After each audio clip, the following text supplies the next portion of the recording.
Today, you're going to get the chance to compare yourself to other Kiwi people all around the country who are contributing to KiwiSaver. Now, I often say comparison is the thief of joy, but today we're going to let the guard down and have a little look and see what people have inside their KiwiSaver funds. So I've asked Jake Mickleson, who's a KiwiSaver advisor, to come and join us. And mate, you actually joined us on the night of Keep the Change Unplugged, so welcome back. Yeah, thank you very much. Awesome to finally be in the studio where I see where the magic happens, and really appreciate the inclusion and the open night as well. It was fantastic. No worries, you had a good time. You're a bit of a hit, actually. Yeah, well, I didn't see anyone fall asleep, so look, I mark that as a success. But no, it was great. It's just all about having these conversations that so many people avoid. So it was a really great platform to really dive in and explore it. Oh, you did a good job, mate. But I understand you've been nicknamed the most boring man alive at some stage. Yeah, a recent conversation with a lovely couple who were chatting about their KiwiSaver journey, and their 12-year-old decided to listen in. And it kind of reminded me, we always say we should be talking about financial literacy in school, but this 12-year-old decided it was the most boring conversation she'd ever listened to. So very humbling moment, but also highlighting the importance of it, because at that age, compounding investment, I mean, that's where you've really got time on your side. But of course, we've got to keep people awake to have these conversations. Top man. Well, I'm sure you will keep everybody awake today, and you won't be called the most boring man alive. I certainly didn't think that was how you showed up on the night of Keep the Change Unplugged. Anyway, how long have you been doing this for, mate? Yeah, about 3 years now, and it's one of those things where everything kind of clicks when you get into a job like this. It was trying to spend your 20s figuring out what you want to do, and then out of having a conversation with someone else in the industry, it sort of just sparked an idea, a passion, and here we are, which is awesome.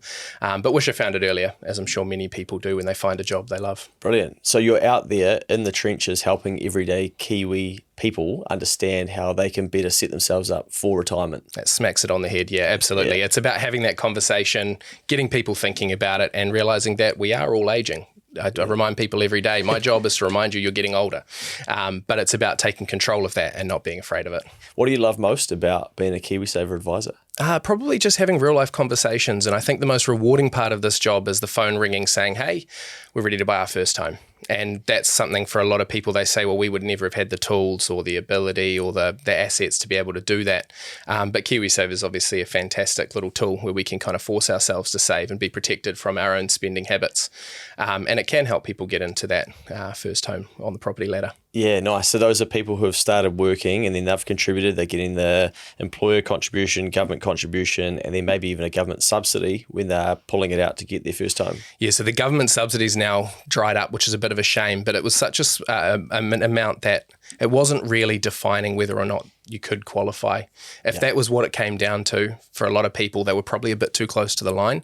So they've taken that away, and now it's purely down to what you've put in, the investment earnings, the government, your employer, and what we can create through the way in which it's invested. And of course, that always comes with risk, but it's about understanding that as well for people.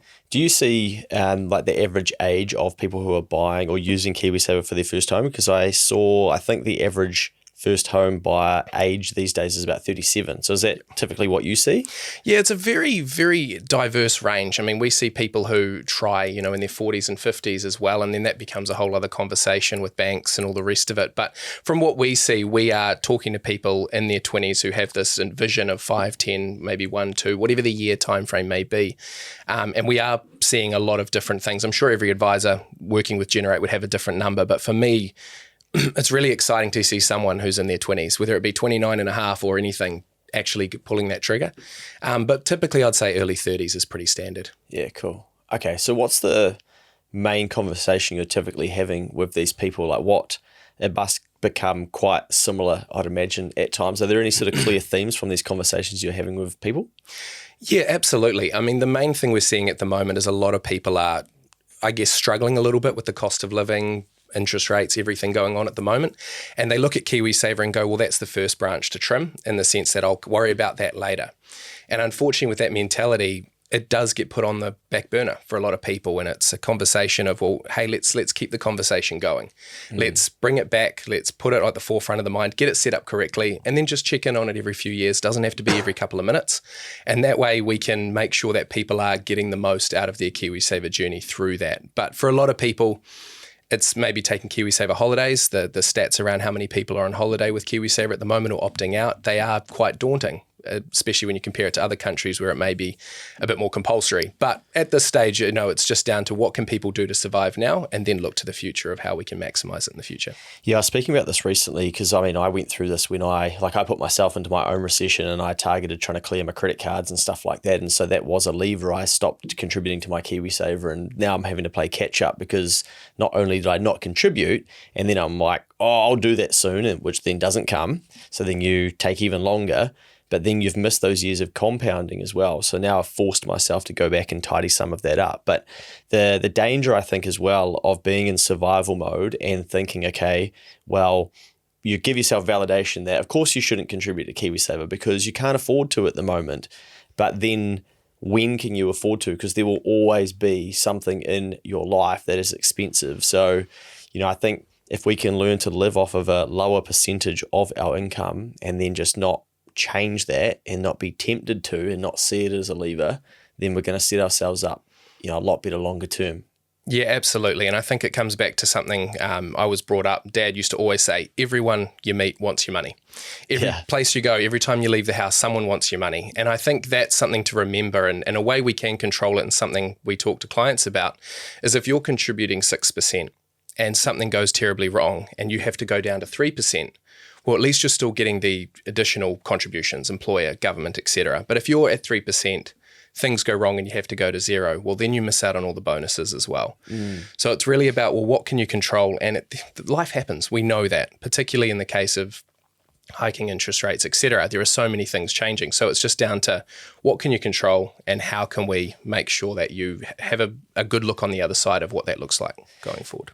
I think the Retirement Commissioner said this well, and I think it needs to be reminded to all of us because it's probably not popular, but KiwiSaver is not an emergency fund, and it wasn't designed to be an emergency fund. But I see a lot of kickback out there of people not wanting to contribute because they want to be in control of when they can access it, which I kind of get it, but some of that looks to be about, well, I'm not having a savings account that I can't touch, but really, that's why it's designed like that, so that you can't touch it. And I think you said something previously in that exact same podcast, is it protects us from ourselves. New Zealanders are phenomenally talented at spending money. There's no doubt about that. And it's about taking that ability away.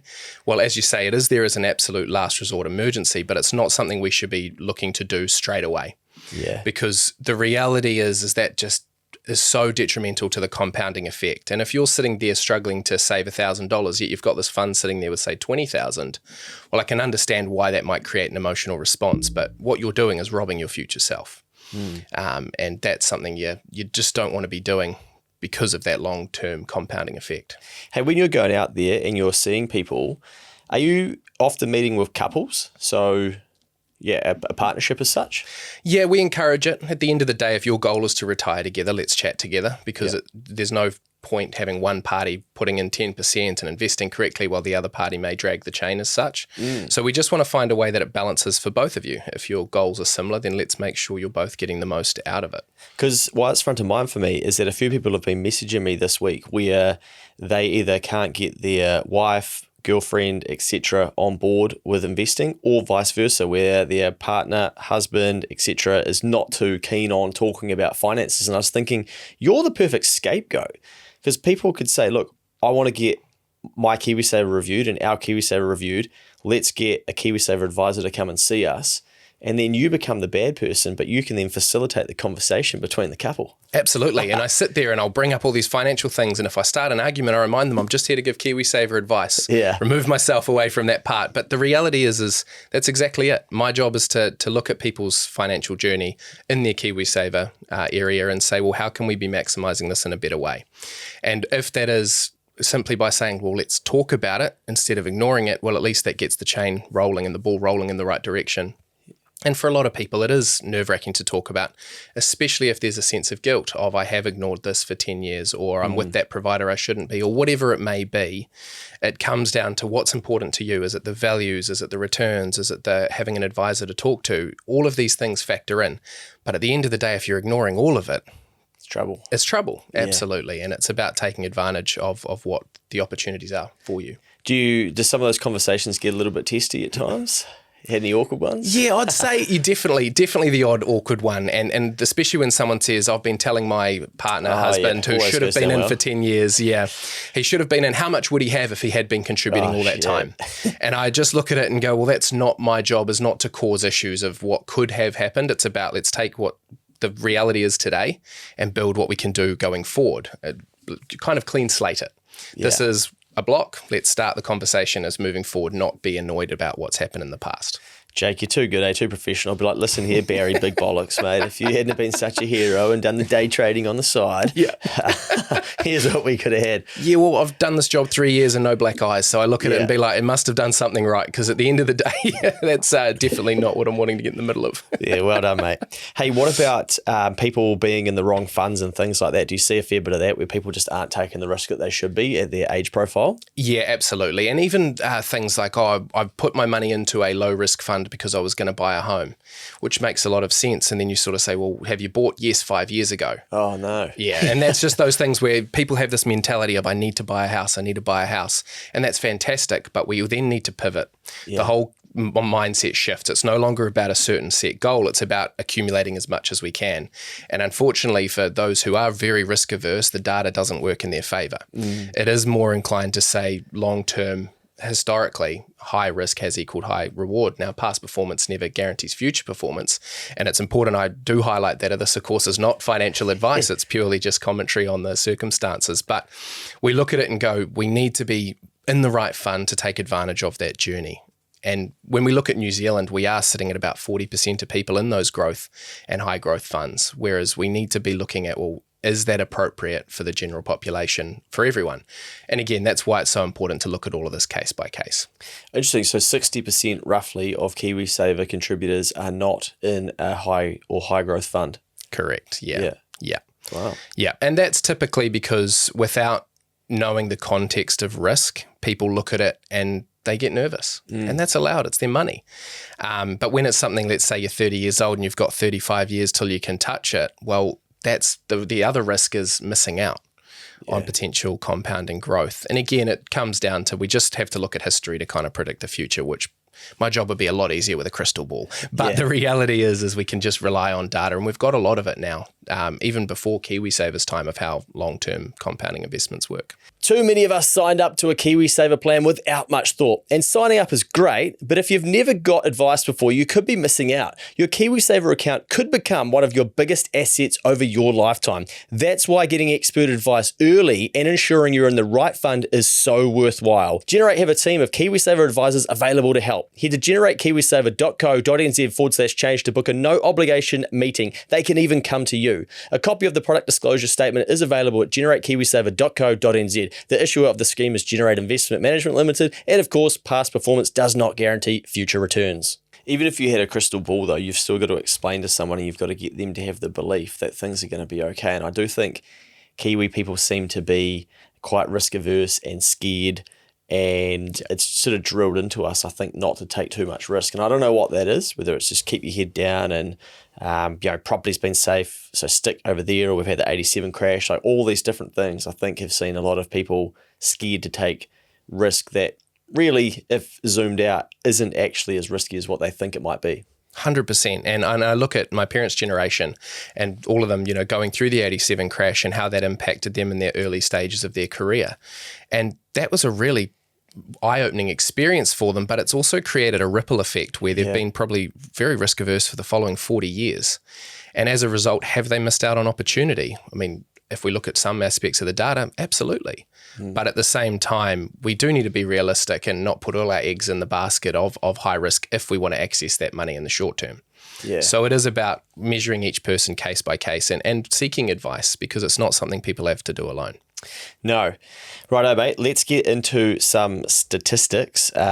Overall, in terms of the KiwiSaver pot, now I think the recent report came out, is it to the end of 30 June or was it March? June? Yeah. So that was the recent KiwiSaver report. There's actually a lot of reports out there, so sometimes a bit of conflicting data, but they all kind of come around the same ballpark. But there is the annual KiwiSaver report and a few other things floating around out there for data. So that one told us that we've got about 3.3 million members in KiwiSaver now. Yep. Yeah. Yeah, it's a fair few. Yeah, it's a lot of people. Up 2.5%, you tell me, from last year. Yeah. So that's good to see. We obviously want to see people getting involved in it. A lot of new people are coming on board due to things like, starting employment, getting into it, parents signing them up. Even without the now government contribution of $1,000 to kickstart, there's still an incentive to give your children a head start.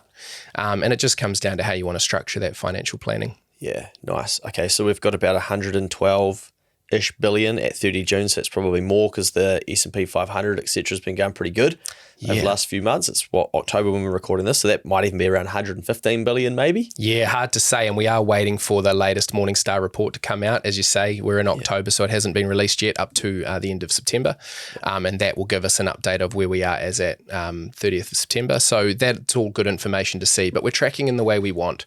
And it's not just about the investment gains, it's also about the contribution levels as well that everyone are putting in. So there's these two things working together to help it grow. Okay, so the fund total KiwiSaver funds are up 19.3% from the year before. Crazy. Yeah. So that's the market drifting up and people contributing more, obviously. Yeah. It's two things working simultaneously. And obviously when the markets are going great, they both work in the same direction. And when the market's not working so great, they are working against each other. But it kind of lessens the blow if you're still contributing through those rough times. And in fact, you're buying things at a cheaper rate. So there is an opportunity within that as well. Yeah. I think you've got here contributions in the past year have been 11.2 billion and investment gain 13.1 billion. It's crazy how similar they are. That's one of the most interesting things I found about that report is that it's not that people can't sit there and go, well, I've gone to 8% and yet they're sitting in the wrong fund. They've got to work together. And I see it time and time again of people maybe in their 40s or 50s saying, well, actually, I need to take some accountability of my retirement journey now. And they sit there and they walk into their employer's office and say, I'm going to start doing 10%.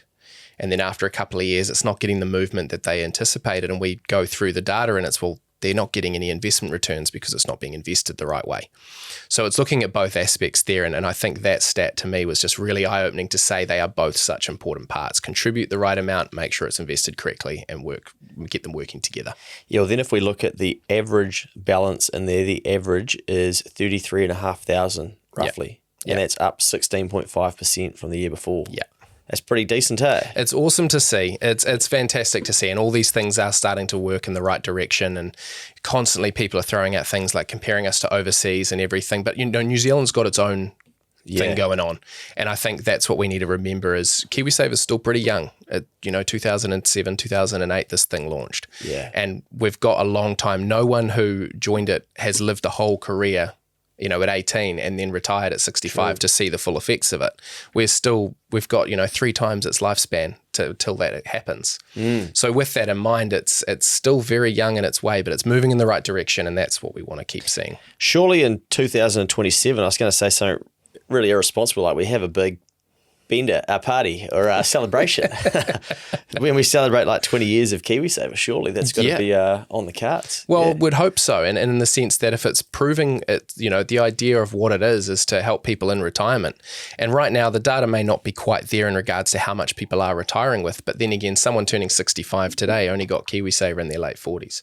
So they haven't had the longevity that a lot of people will who are in it today. Yeah. So I think it's just going to be something that reveals itself over time. I think when we get to 47 years of KiwiSaver, when we can say the first person who joined at 18 is now turning 65, I think that's when the proof's going to be really there. But in the meantime, we just work on data to kind of extrapolate it out.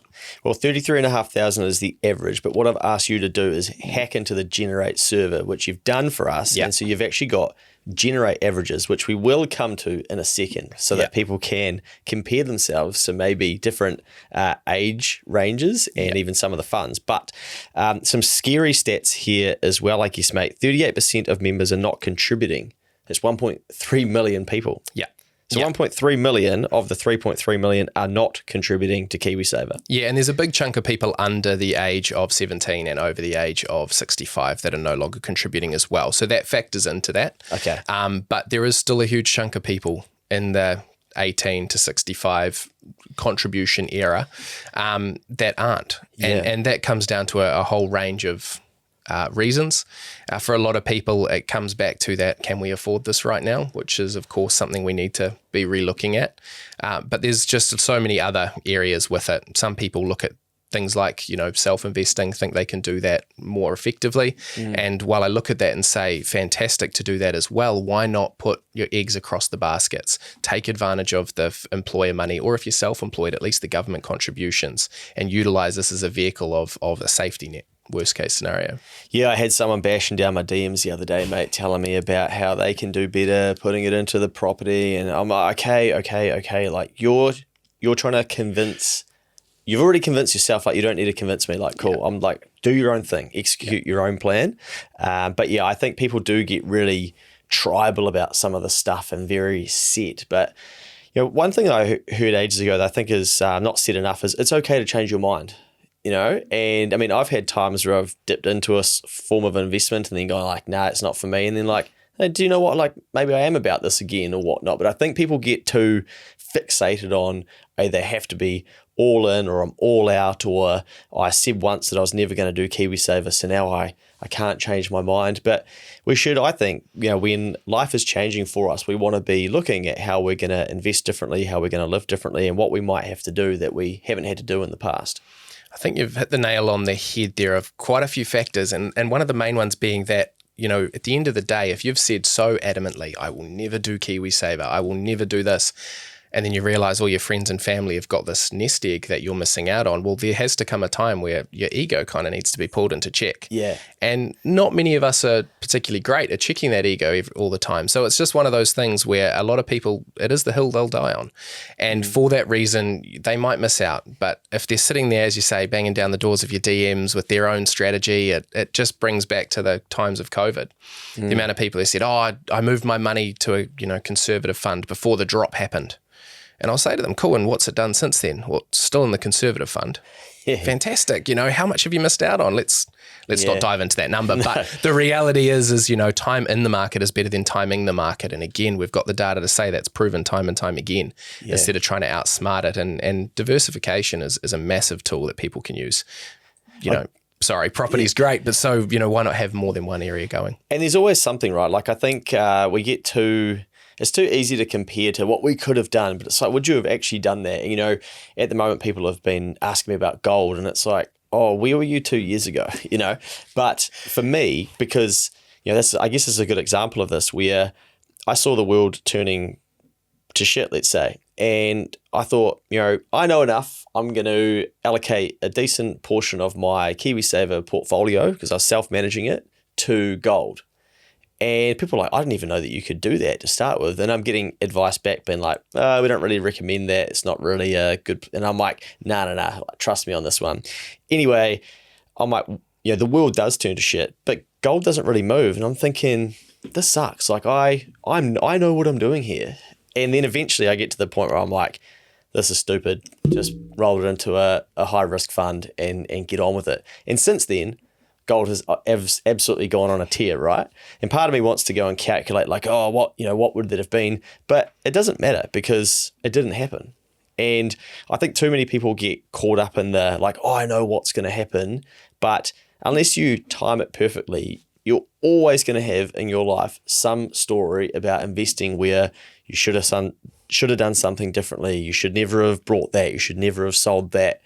And I think those things can actually hold us back from making progress financially because we get too caught up in that, and then we go and teach other people about it or warn someone else when they go and talk about, buying gold or whatever it is, instead of just going, you have to accept you're going to have some losses and some wins along the road of investing because these are markets and they're always moving. Yeah, absolutely. And I think the woulda, shoulda, coulda mentality is dangerous in this game. All of us, yes, we would have liked to invest in NVIDIA years ago, fantastic. But the reality is that we aren't finger on the pulse. Most of us are working, we're raising families, we're living life, we're doing all this other stuff. We don't have time to watch the markets 24/7.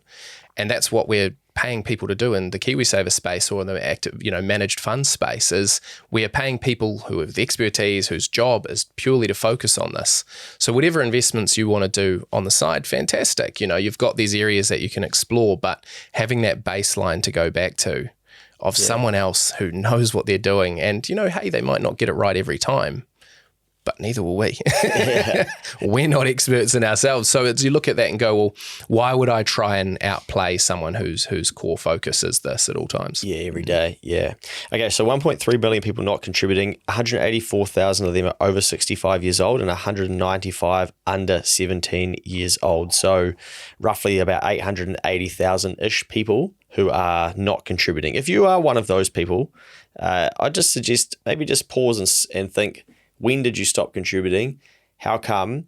How did you make sense of that? And is that information still accurate for where you are in the today and now? And then second question is, when are you going to start contributing again? Maybe you're never going to contribute. That's fine. Maybe you've made your mind up, but what are you going to do? Because I think one of the things that I'm a bit worried about, mate, and I often raise this, is that the people who do contribute to KiwiSaver and end up with a pot of coin and whatnot and do the right thing, they're going to be targeted by people who don't do some of these things, and there will be this, I never contributed, and there'll be a lot of those people who know deep down that they probably should have, but they chose not to, but they will choose to argue with those that did, and then when our conversation will probably become in coming decades that, KiwiSaver, people who are in KiwiSaver that have got a lot of money, there should be means tested against what they may receive in super and stuff. Who knows? Just spitballing. But I can almost see this driving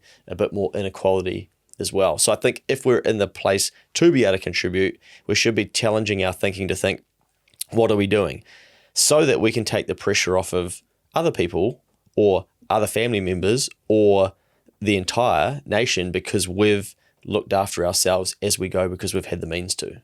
Yeah, it's a great conversation, and one of those what if scenarios that we could absolutely go down a tier with. But I think it's important to look at it and go, well, worst case scenario is it's not my main form of retirement, it's something else I can lean on. It's a bonus, essentially. We don't know what superannuation is going to look like. We don't know if means testing or anything like that will exist. And while, we can apply logic to the situation, let's look at it and say, well, let's not rely on some government policy or anything like that. Let's just take what we can control into our own hands. Yeah. And I say to people all the time, how are you going to pay for retirement? And what is the plan for retirement? And looking at that 180,000 people over 65, a lot of them are not drawing that money out. They might take out a bit here and there when they need it. We even have some who are still in growth or high growth funds at that time because they're there to invest. The change in turning 65 doesn't mean the money stops. It just means that your accessibility opens. But for a lot of people that have seen the compounding effect of it, it's something that they'll keep doing. And I think it's that long-term mentality of, how do I want to live in retirement? It's not, here's a big lump sum of cash, go buy a boat. It's, absolutely, if that's what you've worked for and you've got other means to support your lifestyle. But it's about finding that balance of and it does start with a conversation.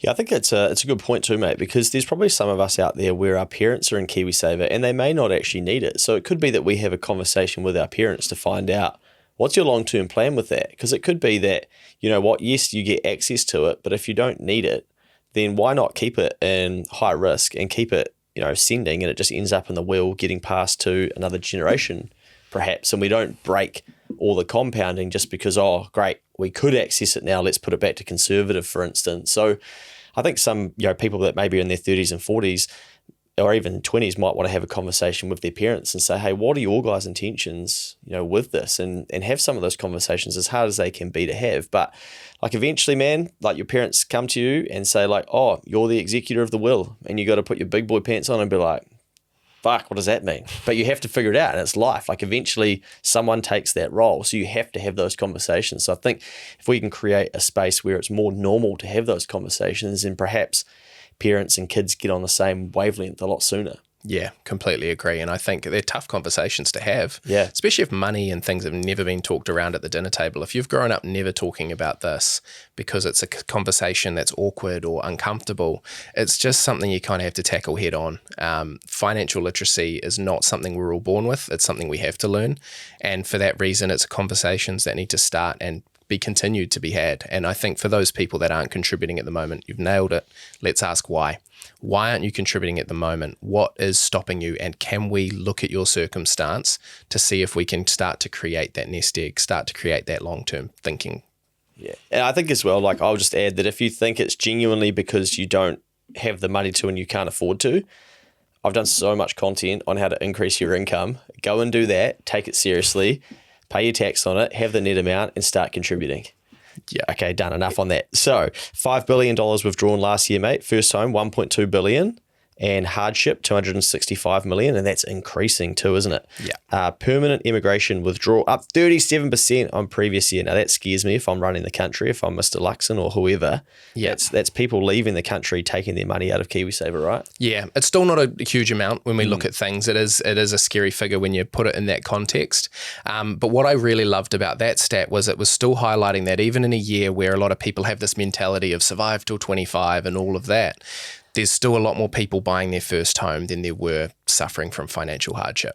Yeah. So you look at that and go, these are people who have planned. At the end of the day, I don't sit there and say, this is how the money's going to perform only in good times. We do look at a best and worst case scenario.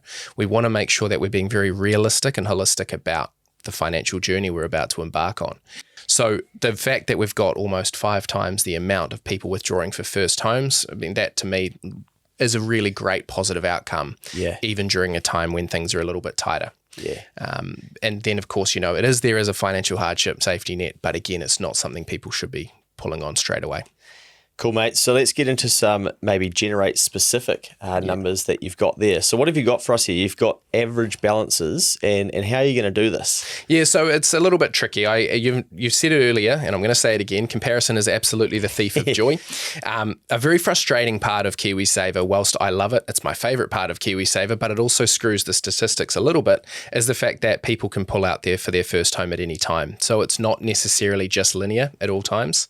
We do have people in, as you say, their 30s, if that's the era where people are buying their first home. There'll be someone with 100,000, someone else with 1,000, with both of the same jobs because of what part of their journey they're on. So everything we talk about here, a little bit of pinch of salt with it. Actually, just on that, mate, because I get asked that all the time. People say, does this include people who have withdrawn money for their first home? Whenever they see an average of KiwiSaver, I'm like, of course it does. Yeah. Like, how would it not? But I think what people are trying to ask is, would it be higher if those people weren't, factored in? Or I think people are trying to compare themselves to maybe their own profile, whether that is whether they have recently taken it out, for instance, and they're thinking, well, how's someone got 30? How's the average 33 when I've only got 2? Well, of course it's you're not going to be at the average because you've taken it out, but.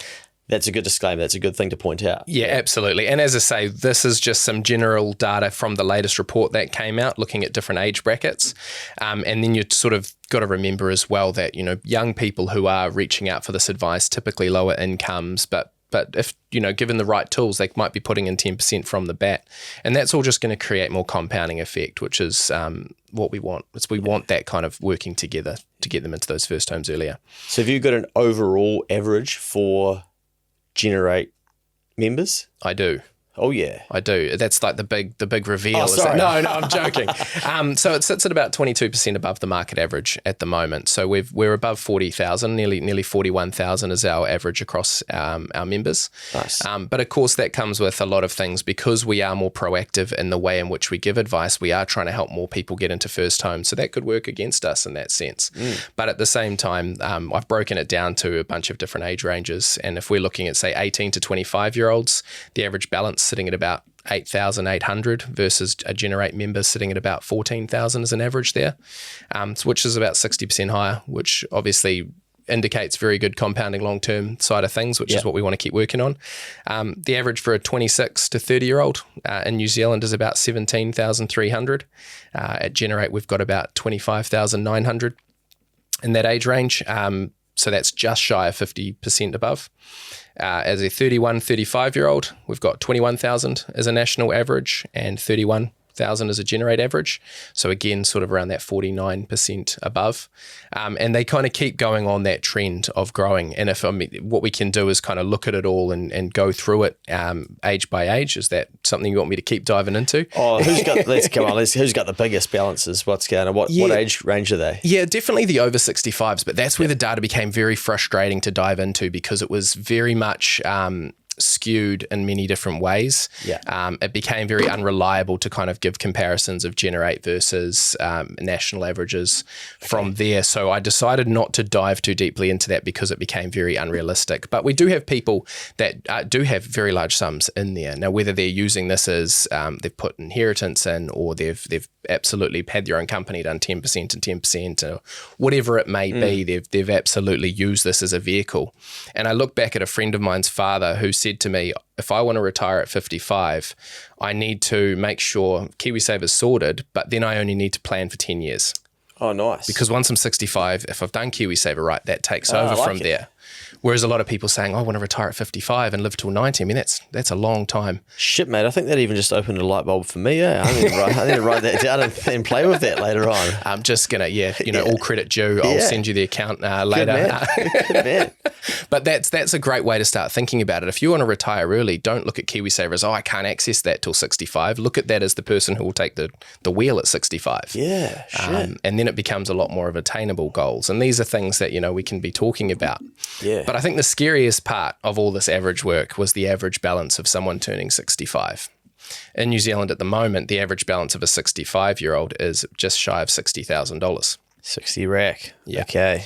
Now, if we compare that to... A couple of nights out in Himatangi. Exactly. And if we compare that to something you put up very recently, was the average job on Trade Me at the moment, what that's paying was $72,000. So what we're saying is people are retiring with less than 1 year's worth of that. Yeah, because by the time you pay tax on it. Exactly. So it gets a little bit daunting when we start to look at things and go, if people want to retire and they want to use KiwiSaver as a huge part of that, well, we're missing the mark. We are not there as far as the numbers go. Yeah. I might have just confused people with that actually, because sorry, so 72,000 was I think it was the asking price, or the asking type salary, the average at the moment. But I suppose once you pay tax on that, it might be, say, 50,000, but then people are retiring with 60. So what you're saying is that it's not too much more than basically the net of a year's salary. Is what people have got there. Yeah.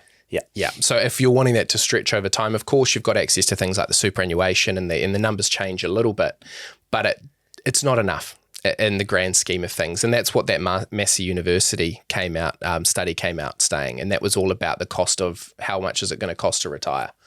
And that's a very sobering statistical analysis as well, because there's a lot of assumptions thrown into that, like you own your own home, which is not the reality for everyone. That you're clear of debt, that's not the reality for everyone. So there's all these other areas we need to really look at and say, well, again, everyone's journey is individual. It's something you've got to accept and use the financial space as the foundation of that. Yeah. Okay, we'll dive into that Massey data soon, but let's just go through a couple more, because I think some of those people in their 40s and 50s are going to say, whoa, Jake, what about me? And the last thing I want to do is offend anyone, so don't feel left out. 2024. If you're 36 to 40, the national average was about 26,800. A Generate average was just shy of 39,000. 41 to 45-year-olds was 34,700, with a Generate average of about 47,000. 46 to 50-year-olds, an average balance there was about 43,600 versus a Generate balance of 56,300. 51 to 55 was 50,400 was the national average, and 63,100. Cool, man. And anyone over 55 doesn't know what a podcast is. So there you go. So we're good. No, that's all right. Look, read in the comments. We can chuck them up there if you need them. No, at the end of the day, this is all just kind of giving you comparisons. We do sit well above market average, but again, it's not necessarily just down to the performance. It's a big part of it, of course, but I remind people all the time, we don't control the economy, just our reaction to it. And our reaction in the past has worked really well. But I remind people that these are people who have sat down and had a conversation, and they've put in the appropriate amounts, they've made plans, they're putting in more than the average as well. And I look at that and go, a comment I made earlier, around 40% in New Zealand sitting in growth and aggressive funds. At Generate, we have over 80% of our members doing that. And that is because they've made that decision based on risk profiling and understanding what risk looks like. Yeah, wow. That's interesting, man. Like, to think that it's 100% higher. So it's twice, like it's a 2x. So just by getting advice, you might learn from an advisor that maybe you are not taking the risk that you should be because you've never had it. And perhaps the advice you've had around KiwiSaver so far is, if I can see it when I log into some form of account that I might need to look at regularly, that's the best place to use put my KiwiSaver. Anyway. Careful. Yeah. So the Massey data, should we dive into that? Have you got some of that? Yeah, I've got some of that with me. And this is just sort of looking at what the expectations are of what we might need at retirement. So this was done a little while ago, right? Last year. Okay. Yeah. And this caused a little bit of controversy, I believe, because I think you'll get into the figures, but I think some people are like, absolutely not. This is ridiculous. How dare they? Yeah. But I went to Massey University, so I'll stand up for them. It's a great university, and the product out of there is fantastic. It makes great podcasts, I hear. So, these are good things. No, the reality is there's so many disclaimers with data like this. They're making a lot of assumptions based on what you need, frills, no frills. So there's so much going on. So just to kind of bring it up to speed, it looks at 1-person and 2-person households. It looks at 2 types of lifestyle. One we call the choices, meaning that you can make some decisions, you can have a bit of fun. And then you also have the no frills, meaning bare bones, just getting by. Okay. Then the last comparison area they use is provincial versus metro. Okay. Are we suburban based? Are we out less, I guess, Dannyburg. cheaper? Yeah, absolutely. Harwood, Dannyburg, great places. Greymouth. Yeah. Absolutely. Province. Yeah. Exactly. So we look at those areas and go, well, it should be cheaper to live there. The other assumptions are things like you'd have no standing debt on your home, and all those sorts of things as well. But what they're looking at, and the number that shocked me the most, and the one I talked about on the Unplugged evening, the live event, was that the 2-person household in an area like Auckland, Wellington, Christchurch, a main area, if we need 2-person households with some choices in how they want to live in retirement, they should be aiming for a lump sum of 969,000. 960K. Is that debt free as well? Correct. At that stage? So you're debt free and you want 960K between the two of you at 65. Yeah. So you're going to come to the table with a joint 960 in a partnership. Roughly 480 each, yeah. Okay. It's a big sum of money. Yeah. And you look at that and go, well, okay, we're 60K at the moment. I mean, I'm no genius mathematician, but I know that the numbers aren't quite making sense yet. No. And again, we go back to this is talking about, overutilizing something like this over time, but it also is taking into account that you are receiving superannuation as well. Is the assumption that you'll spend all of that, or is it that basically you won't? The assumption's you'll spend it. Whereas, of course, there are all those rules as well that, if you've got $1 million and you live off 5% and it performs it, there's all these different equations and it depends who you ask and what day of the week it is of what someone will tell you. But that's why I like reverting back to this study. It's just data based on a whole lot of assumptions. Study. Absolutely. And it is publicly available if anyone's curious to dive in deeper. Yeah. Give it a Google. How would one... Oh, okay. Give it a Google. Massey, you beat me to it. Just Massey study around the cost of retirement. The Retirement Expenditure Guidelines 2023. Brilliant. Is there an author? Is it? Now the name's completely slipped my mind. There is an author. They've done an amazing job of it. Okay, well they can search that. Remind us again, mate, what it's called down there if people do want to find. Retirement Expenditure Guidelines 2023 from Massey University, which is one of the highest ranking universities in the country, and we have no bias in the podcast room at the moment. I don't think it's even one of the highest ranking universities. But anyway, hey, look, at the moment it's in the public opinion of this room. I'll allow it. Good man. Okay, so 960K for a couple. Yeah. In the 09 or a metro centre. Yeah. Cool. Yeah. So these people must be going to every Warriors game. They're getting along to the Chiefs in the final. They'll be making back-to-back finals. Absolutely. They must have 100 on Anton Leonard-Brown first try and last try, maybe even a multi with D-Mac. Well, you start doing that and all of a sudden you're either going to live a very lavish retirement or you go back to that no frills one. Yeah, real quick. So, again, it's... So what are the nose frills people are looking at there? They can't have a bet on Anton. Yeah, the no frills is a little bit different. You start to look at much more realistic numbers in terms of what we're seeing at the moment. A 2-person household in a metro centre is more like 235,000. Okay. So that becomes a little bit more realistic to what we're seeing as current balances. Yeah. But at the same time, for someone who's still got 30 years, they can be building towards that more higher tier living. 235K. Okay. Now, just to kind of put a bit of comparison there, the provincial side for those not living in a main centre. I know us Aucklanders sometimes get accused of forgetting about the rest of the country. We have not. But the idea there is about 600,000 for a choices lifestyle in a provincial area of New Zealand. Probably Palmy North, great place. Speedway goes off. You can feed the ducks in the square. Absolutely. Yeah, great spot. And that we look at that and go, well, that's okay. Becoming again a lot different. Instead of 480 per account, becomes more like 300. So still a large sum of money per person if you're looking at a two-person household. Yeah. So what's a no frills looking? So we move over to Woodville. We're going to go live in Woodville now. Yeah, cool. So no frills in a provincial. It's estimating you'll need a lump sum of just shy of 100,000. 100K.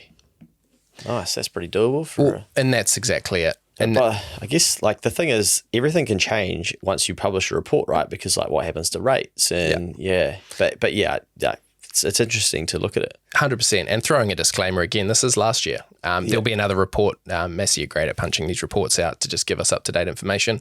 And it's not to scare people. It's to say people, you've got time. Let's utilize that. Don't put this on the back burner like so many people do. A set and forget mentality is something New Zealanders really do with KiwiSaver. And a lot of us have done the forget part. Let's do the set first, get it working for us, and then, keep this conversation going as well. Yeah, even set it up right? Like the amount that you're contributing, what type of fund, and then you get to forget it for a while until maybe something changes in your life. And you can also, have an arrangement where you're catching up with an advisor more regularly with it, maybe annually, things like that. And a recent study came out around the value of an advisor. So this was diving into how much better off could you be, should you be utilizing a regular advisory component. And the data came back as about 4.7%. 4.7% better off by utilizing advisory services. And that's just not necessarily to have someone breathe down your neck every year to say, do this, to put in more, etc. It's more saying, well, how do we react? So behavioral awareness, behavioral coaching around markets was about 3.3% of that 4.7. Wow. And the rest of it was all to do with asset allocation. How are we investing the money, which comes back to fund choice, etc. Yeah. I think we're still at a stage in New Zealand where a lot of people are scared to invest, but I think KiwiSaver can bring them closer to it. And I would encourage people, if they maybe want to start investing themselves for themselves or their children, but they're scared to, then start with your KiwiSaver and figure out, have you even tidied that up first? And do you know what that's invested into? How are they making sense of that? And then, then you might be able to go on your individual journey as well. Absolutely. And that's what we say to people all the time. This is the foundation. There are so many things you can invest in, whether they're recommended or not. This is your money. Have fun with it. But at the end of the day, let's build the foundation first. And an analogy I often use is the car. We're all going on a road trip towards retirement, but for most Kiwis, they've got their provider driving, but they're hiding out in the boot. They've got no idea where they're going or how they're going to get there. Yeah. Let's bring people in the front seat and go on this journey together. It's our job to drive, but if you can choose the music, i.e. fun type, and have some choices around the journey, well, that's going to create a massive impact at retirement. And the worst thing, we don't want people having this idea that it's everyone else's fault when they get there.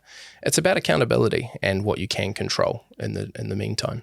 I like it. Anything else in this Massey report that you wanted to touch on, mate?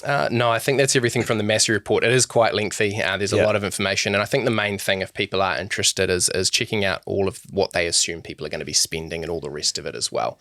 Yeah. There's a lot of information there to sort of dive in deep to. Good man. Any other figures that we need to touch on before we get out of here? No, I think that's a good sort of, summary of where we're at with things. It's just about the value of getting advice and having a conversation, because all these stats are moving in the right direction, but there are still people who are not on the bandwagon. So jump on. We're having a great time. Yeah. Obviously, when markets go great, it's a better time, but it's just about making sure people understand that they have the power to control this journey. And I throw it back to what Jimmy Carr says, it's not about finding the pursuit of happiness, it's finding happiness in the pursuit on your journey. And I think that can be done by talking about these things and having conversations so that we're all, aware of what's going on with it. Yeah, nice, mate. And if people want to find you and have you come and chat to them about some of the stuff, or maybe even go into their organisation, how do they do that? Yeah, absolutely. We offer no obligation, no cost advice. Happy to come into any workplace, any family home. Just happy to chat, cafe. Let's catch up. You can always head along to generatewealth.co.nz / keep the change, and we're always happy to help and make sure that we are giving the best advice we can. Because let's take control. Let's get ready for retirement. That's what it's all about, mate. A reminder as well that this is this is of a general nature. Is that what we say? What's the Absolutely. So the good old disclaimers here that this has not been financial advice, but just an opportunity to discuss some of the things that I'm sure many of us are wondering about. So today's information, definitely not taken as financial advice. But you can come and have an advice session if you want. Good man. And I'm sure, these numbers are going to change, so we'll continue to update people on them. Things are always going to be moving depending on how the markets are going and whatnot. So, one thing I often say to people, mate, is it's all good to, have a look at averages and things, but you may not be an average person and you may not look at yourself like that. And I actually think that's okay. It's not very New Zealand to talk like that, but fuck it, I do it. Don't aim for average if you are not average, and have a look and think, okay, what's happening in those top brackets and stuff, and what are high income earners doing? How are they earning that money? What are people doing that have got a large amount in KiwiSaver, and get some of those lessons. And I think one of the cool things that I've picked up on is that some younger people have been told right from the start, like, oh, you've got to put 10% in your KiwiSaver. They're like, oh, okay. And so they knew no different. And then they just do it, and it's set and forget. And then they get to buy their first home, and they've got this massive amount compared to other people. And all that's happened for them is basically someone set them up from the start of like, okay, I can see this is what you're going to want to achieve with this. This is going to be a great way to do it. And they haven't gone, oh no, I'm going to do 3% and I'm going to day trade crypto over here or whatever. They've just gone, oh, okay, my parents told me I need to put 10% in. They learnt to live off of the 90. They've continued to do that as their income has increased, and they've been up, but they've been set up really well. So sometimes maybe a little white lie could be needed for some of our youngsters that are coming through and whatnot, and go, hey, trust me, if you look back on this in 6 years' time, you're going to be so much further ahead than what you could be if you just didn't have any input or sort of guessed your way through it. A great story that brings to mind is a father who told his son, you pay 10% of your income to live here. You can choose how much you want of that to go into KiwiSaver. I keep the rest. So all his kids put 10% into KiwiSaver. Oh, nice. Because it was about that mentality of, either way he said, if they want to put 3% in, I'll save the other percent for them. But it was that mentality of, okay, we are saving. This is our first home. Because his logic was it gets them out of the house sooner when they can buy their own. Oh, that's a cool way to do it. I love hearing, what different parents are doing to try and teach their kids about money and stuff, right? Because it's so individual, and I think there's no right or wrong way, but people come up with these genius things, and I love finding ways that they teach them about making more money and different things. So cool, mate. Thanks for stopping in and giving us some of these figures. I'm sure people find them really interesting, and no doubt we'll be back for a round 2 at some stage. Absolutely. Thanks so much for having us, and look forward to the next one. Good man. Awesome.